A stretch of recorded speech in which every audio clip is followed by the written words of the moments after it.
ചോദിച്ചത് എൻ്റെ സുഹൃത്ത് മോഹസിനാണ്. വേങ്ങര എത്തിയപ്പോഴാണ് ഇവിടേക്കാണെന്ന് ഞാൻ മോഹസിനോട് പറഞ്ഞത്. അപ്പോൾ അവർ പറഞ്ഞു,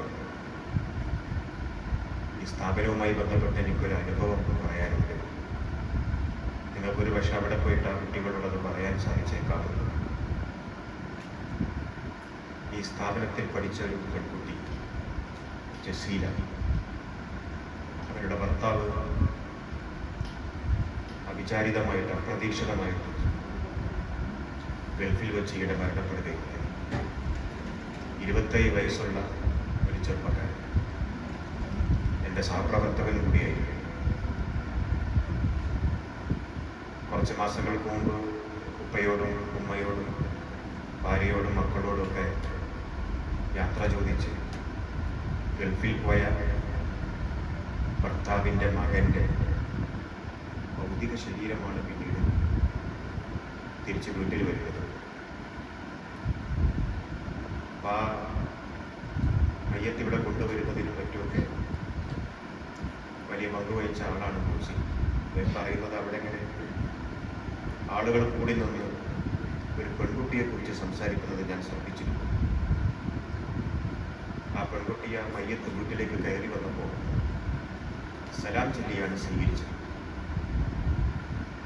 വലിയ ധൈര്യം ആ കുട്ടിയിൽ പ്രകടമായി കണ്ടു.